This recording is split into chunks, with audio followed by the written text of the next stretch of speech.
Saludos, les habla Carlos Barberi y hoy, a raíz de algunas preguntas que he recibido después del último video que tal vez se hizo el viernes pasado, voy a conversar un poquito de algo que para ese momento llamamos análisis referencial comparativo de hueso basal maxilar versus hueso basal mandibular. Te voy a conversar un momentico de eso, o vamos a estudiar ese tema, porque a veces creo yo que hay algo que se nos está presentando cotidianamente que no estamos entendiendo.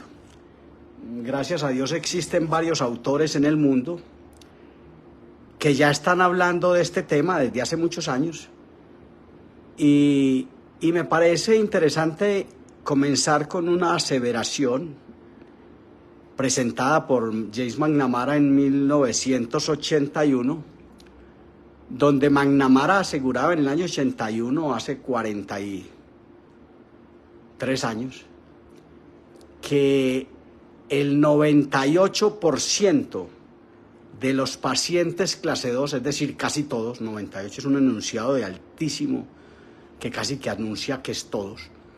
El 98% de los pacientes clases 2, decía McNamara en el 81, ya tienen el punto A atrasado. Sin embargo, hoy no vamos a hablar de pacientes clase 2, sino de pronto de un paciente clase 1 o incluso de un paciente clase 2 ahora o hasta clase 3, de pronto miremos algo. Entonces, me parece importante ese enunciado de McNamara, me parece importante mostrarle la placa horizontal de 360 grados, una herramienta que puede tener los mismos 40 años.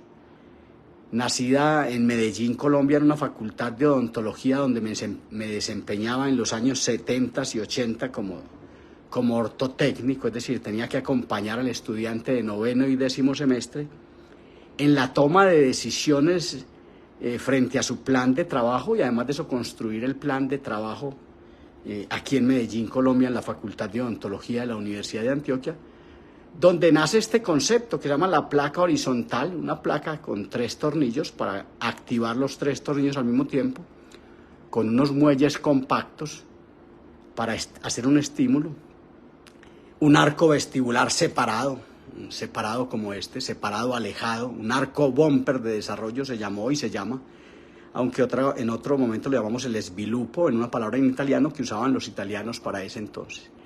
Además de eso, una placa que tenía un propulsor incisal, tenía unos planos de mordida que cuando la mandíbula se posaba sobre ellos desprogramaba la oclusión dental y promovía, dinamizaba el desarrollo de los maxilares hacia adelante. Es decir, además de conseguir el tamaño con la placa misma, tenía unos propulsores incisales que despejaban los centros de crecimiento y los centros de desarrollo de los maxilares, que hoy pueden ser llamados centros de propulsión. Es decir, había una desprogramación oclusal y una tendencia a la mandíbula a venirse hacia adelante porque esta placa tenía 5 grados de desfase con respecto al plano oclusal, la placa superior, y la placa inferior tenía 14 grados, es decir, nunca estaban así, sino que la placa caía de esta manera, eso con el fin de hacer crecimiento vertical. Se usaba en pacientes con mordida profunda y mandíbulas distales, cuando para ese entonces hablábamos ya de atrapamiento mandibular, de una mandíbula atrapada. Pero no nos enredemos y sigamos adelante con lo que... A raíz del video del viernes pasado, yo quiero que usted lo vea, está montado en YouTube y está puesto en Facebook, en mi trabajo en Facebook. Hablábamos del análisis referencial comparativo y hablábamos de cómo conseguir ese análisis, de quién era el plano oclusal en ese referencial, de cómo ponernos este plano, esto a la altura de nuestro plano óptico y entender quién es esto, quiénes son este hueso basal y este hueso basal, entendiéndose que los pacientes con hipoplasia maxilar tienen una cierta suprarrotación y que en el fondo no hay que ponerse los vuelos así, sino de pronto de esta manera, porque este maxilar está hipoplásico, retrognático y en suprarrotación. Suprarrotación es una rotación hacia arriba de esto. Entonces, este autor habla cotidianamente que el responsable, Carlos Barberi, para servirle en Colombia, Este autor habla de que finalmente el problema que tenemos, el origen de los problemas que tenemos, y de hecho lo dijo Alexandre Petrovich en 1970, cuando habló de la teoría del servosistema, de cómo es que crece el viscerocráneo, decíamos entonces, cómo es que este viscerocráneo, esqueleto facial hoy, crece hacia adelante. ¿Quién es el que comanda ese desarrollo? Y hablaba Alexandre Petrovich de que quien comanda ese desarrollo es este hueso maxilar. Entonces, hay mucha evidencia que los problemas que tenemos hoy están dados por falta de desarrollo de este propulsor del esqueleto facial, que está en un desarrollo muy importante donde hay una extensión, flexión de la base craneana. En síntesis, que la propulsión, que el desarrollo del hueso occipital y el equilibrio que va teniendo los cóndilos del occipital los cóndilos del occipital, aquí al lado del foramen mayor, aquí están los dos cóndilos del occipital, tienen una especie de vaivén en la primera vértebra cervical, que es el atlas, y es ahí donde se expresa este movimiento anteroposterior. Y ese movimiento anteroposterior, decía yo en días pasados, no existe una teoría de desarrollo del esqueleto facial que tenga implícitos los 8 pulmoncitos del cráneo. En el cráneo, en la cabeza hay 8 pulmoncitos, que son 8 senos neumáticos, en 4 huesos neumáticos, que hay de a dos senos neumáticos, el frontal, el esfenoides, el etmoides y los huesos y el maxilar, que tienen senos que hacen que al insuflarse, al crecer, terminen participando de una matriz funcional donde hace el vaivén esta entidad llamada cabeza, y por consiguiente desarrollo del esqueleto facial hacia adelante. Es un tema complejo que no trataremos hoy, pero sigamos adelante. Entonces, en esencia, ya hay muchos autores, McNamara, Petrovich, que dijo que el que comandaba, él no dijo esto, pero dijo que el que comandaba el desarrollo era esto. Hoy hay autores como John Mew en Inglaterra, como Sandra Kahn en Los Ángeles, como muchos autores, como la doctora Desalles en Francia, que ya están hablando definitivamente de que la falta de desarrollo del maxilar está dada aquí. Entonces le estaba diciendo que el occipital propulsa, el hueso occipital propulsa en el cierre de la sincondrosis del esfenoides y el occipital la orientación, para eso fue que cogí esto y lo perdí, la orientación de la base craneana, la extensión o la flexión de la base craneana, que será el propulsor del hueso maxilar y asimismo de todo el conjunto viscerocráneo que hoy se llama esqueleto facial. Entonces la propulsión de esto es la gran falencia y ahí es donde están todos nuestros problemas. Atentos con esto que vamos a comenzar el video.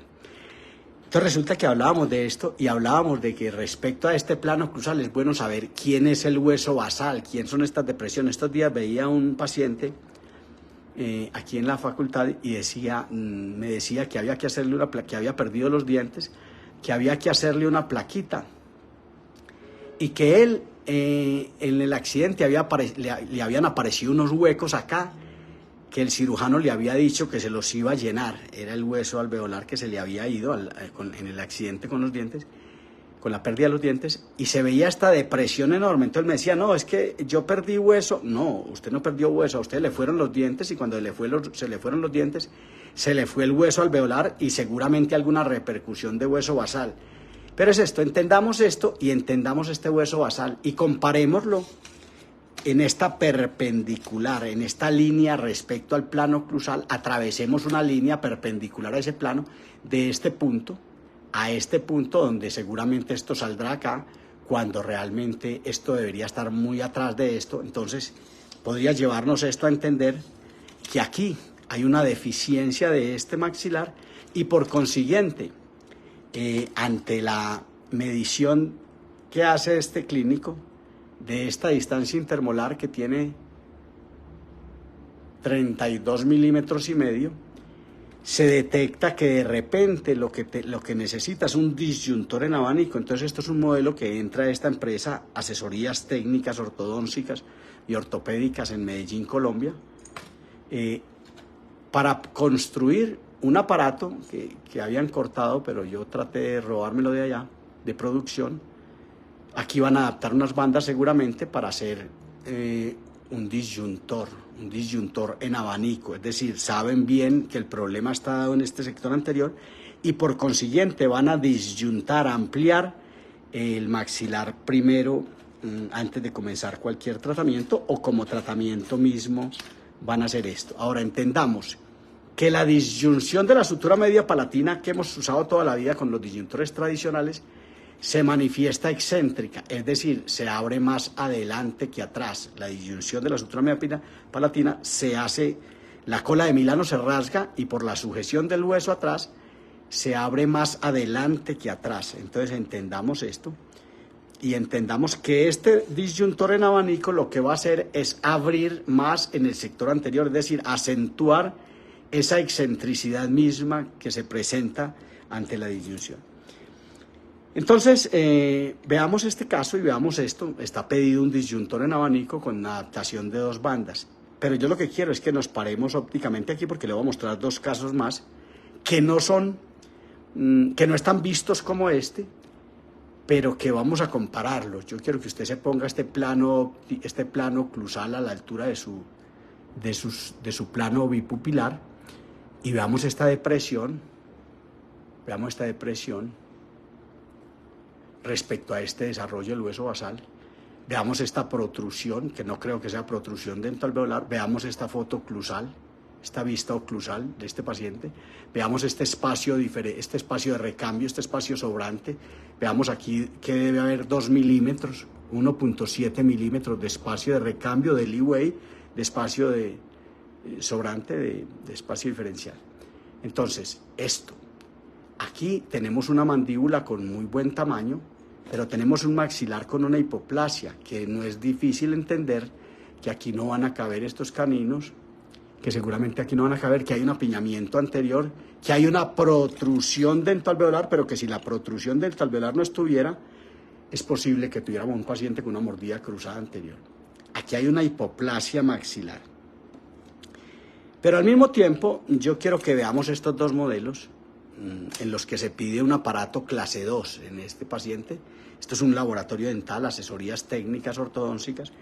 Hay un aparato pedido en estos 2 modelos que es para clase 2 al que se le hizo un avance de la mandíbula, ¿cierto?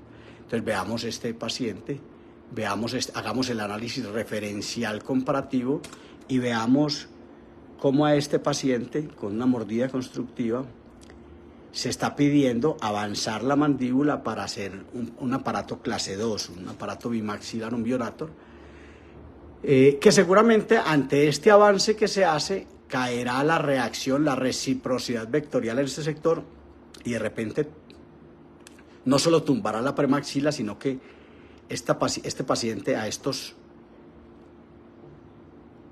9 años de edad, tal vez 10, 9 años de edad, seguramente esa reacción, esa reciprocidad vectorial va a hacer que este maxilar se caiga más aún.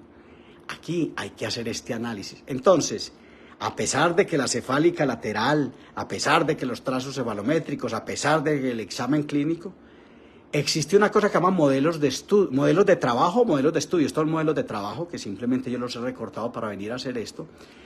Y es importante que entendamos que los modelos de trabajo son para hacer ese análisis, son para estudiar el caso, por eso llaman modelos de estudio, y hay que evaluar, hay que hacer este análisis referencial de frente, donde también se puede hacer, donde también se ve la deficiencia de este hueso basal versus este hueso basal, si tomamos el plano oclusal como referencial, si hacemos esto, si lo miramos de perfil, si lo miramos por este otro perfil, hay una deficiencia del tercio mayor. Sin embargo, ante la mandíbula distal, que no la creo tan distal, es posible que este overjet nos esté llevando a pensar que hay que avanzar esta mandíbula. Entonces estamos avanzando esta mandíbula. Pero donde yo quiero que nos paremos para la discusión es que usted, como buen estudiante, separe ópticamente en este hueso basal y entienda que usted puede hacer, obviamente habiendo hecho un buen recorte de modelos, que es una de las grandes falencias, o mejor, una buena toma de impresiones donde usted haya copiado el fondo de surco vestibular, haya recortado los modelos con algún referencial de trabajo, los haya cortado con la mordida constructiva en posición de repente como este. Mañana le hablaré de una platina para la construcción del aparato. Entonces, estos modelos fueron recortados con la mordida constructiva en posición. Cuando usted los retira de acá, usted ve que el modelo inferior se va hacia atrás, porque realmente lo que hubo en esa mordida fue un avance de la mandíbula, ¿cierto?, para resolver este paciente clase 2. Pero donde quiero que estemos parados es acá, porque también le traigo este otro modelo. Este otro modelo, hay pedido un aparato que se llama Frenkel 3. El Frenkel 3 de pronto nos ayuda a ver, pero quitémoslo, pongámoslo en la oclusión habitual mejor, quitemos la mordida constructiva. Este paciente con esta perfecta relación molar clase 1 tiene una deficiencia del tercio medio, igual que los dos casos anteriores o que los dos casos de la discusión de la semana pasada, y se ve que es necesario producir desarrollo de este hueso basal. El aparato Frenkel, nacido en 1950, en el siglo pasado en Alemania, en la mente de Robert Frenkel, es un aparato que va a producir desarrollo de esto. De hecho, le quiero contar una cosa. El aparato Frenkel 3 es un aparato que hace exactamente lo mismo y que se debe usar en pacientes alemanes con mucha disciplina en el siglo pasado, a mediados del siglo pasado, excelente para ese momento. Pero hoy, de repente, no aplica en el niño de hoy. Entonces, pero el Frenkel tiene unas almohadillas vestibulares alejadas del fondo de surco, del hueso basal, y ahondadas en el fondo de surco yugal, porque el fondo de surco yugal hay que desgastarlo para poder construir el aparato, para que los elementos, los pelotes, se llamaban pelotes para Frenkel, las pantallas vestibulares y las almohadillas vestibulares, produzcan un estímulo a las fibras periósticas del fondo de surco yugal, y mediante eso está demostrado en los años 50, tal vez por František Kraus en Checoslovaquia y por Frenkel, que el estímulo al periósteo produce desarrollo basal, y es verdad, este aparato Frenkel produce desarrollo basal. Pero si usted pone un disyuntor en abanico, si usted pone este disyuntor, nacido muchos años después, y lo activa con protocolos intensos, tenga la certeza que usted va a fracturar la cola de Milano de la sutura media palatina, va a fracturar esta cola de Milano y va a hacer una disyunción excéntrica, y al hacerla excéntrica, este hueso no va a haber crecimiento del hueso alveolar por estímulo a las fibras periósticas del fondo yugal, del fondo del surco yugal, pero sí va a haber separación abrupta de este hueso ante la fractura. Va a haber una fractura en la sutura media palatina, va a haber un callo óseo, y por consiguiente, ante la excentricidad con que se va a separar esto, este hueso basal no crecerá, se vendrá hacia adelante. De hecho, sea este el momento de decirle a muchas personas que me dicen, no, es que el disyuntor, ya este paciente tiene 15 años, ya no está en un importante pico, decimos aquí, pico de desarrollo, y por consiguiente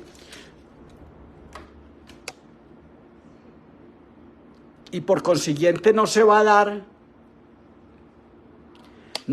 el desarrollo. Entonces, este paciente ya tiene 15 años. No, lo que hace el disyuntor, para usar un disyuntor, usted no tiene que tener un paciente en crecimiento. Lo que hace el disyuntor es una fractura abrupta, una fractura dada, como si yo me fuera y recortara este modelo con una sierra por la mitad, como si yo recortara este modelo con una sierra y lo separara. Es decir, la separación en el sector anterior va a hacer que este hueso basal se manifieste hacia adelante. Entonces, no es que haya que esperar para disyuntar tener un paciente en crecimiento, no. La disyunción es ortopedia mecánica, es decir, funciona mediante fuerzas severas mecánicas, como la máscara de protracción, como muchas herramientas de ortopedia mecánica. Ese es el problema a veces, que tenemos una ortopedia que no sabemos cómo se llama todavía. La ortopedia se llama ortopedia maxilar. puede ser ortopedia maxilar mecánica, puede ser ortopedia maxilar quirúrgica, puede ser ortopedia maxilar posicional, puede ser ortopedia maxilar funcional. Funcional es la que funciona, la que produce resultados mediante el cambio de la función, de la miofunción mediante estiramiento muscular, desafortunadamente, como lo hemos hecho toda la vida con los aparatos bimaxilares. Pero entendamos, esto, a esta edad, esto es un paciente de 10, 11, 12 años, que mediante una disyunción que se puede hacer hasta los 19 años, hasta el momento de decirlo, la disyunción, o hasta los 20 años, hoy con las tomografías se puede saber incluso si la cola de Milano se ha finiquitado o se ha soldado verdaderamente para pensar en disyuntar o no disyuntar.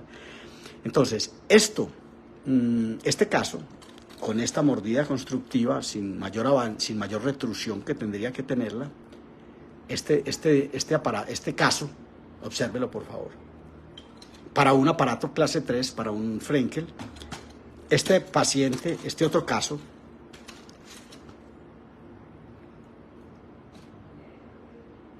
para un aparato clase 2, con esta deficiencia del tercio medio de la cara,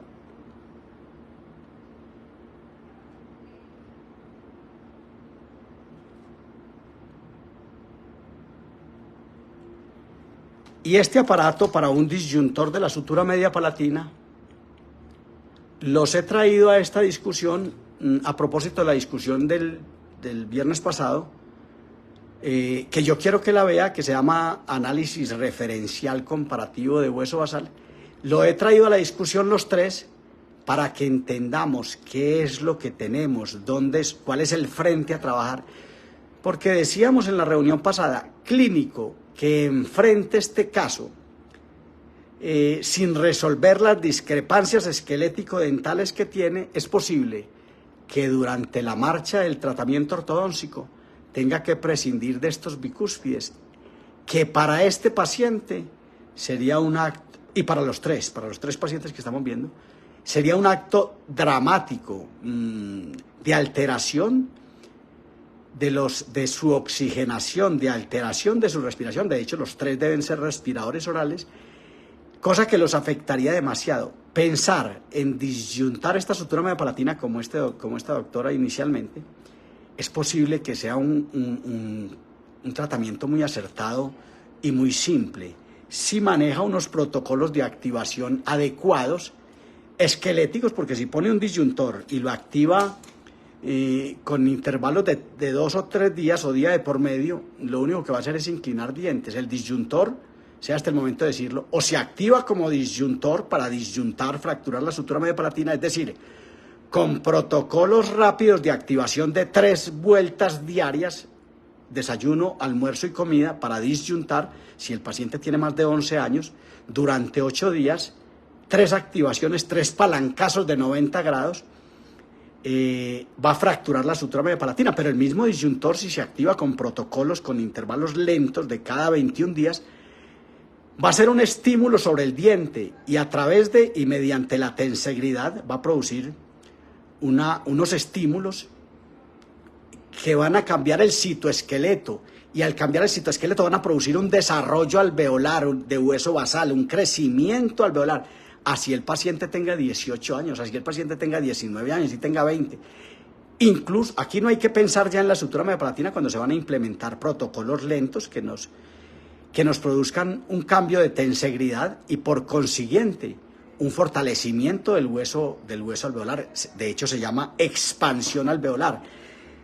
Y no con protocolos lentos, que hay algunas escuelas que dicen que los tornillos se activan 2 o 3 veces por semana.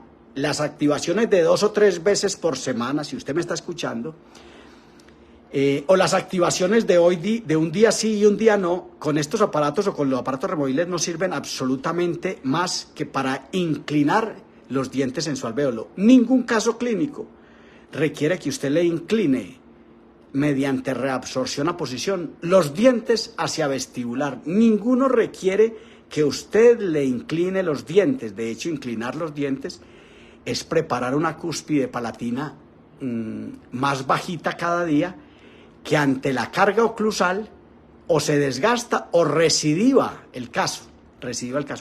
Es decir, el disyuntor o se usa como disyuntor fracturador, disyuntar es separar, fracturador con protocolos intensos de 3 activaciones por día si tiene más de 11 años o 2 activaciones por día si tiene menos de 11 años para fracturar la sutura mediapalatina. Este es un disyuntor en abanico, pero igual aplica para cualquier disyuntor así no sea en abanico.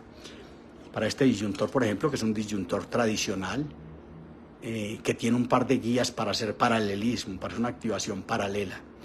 Entonces, pero aún así, este disyuntor no alcanza a ser una separación verdaderamente paralela. La respuesta clínica es mayor en el sector anterior.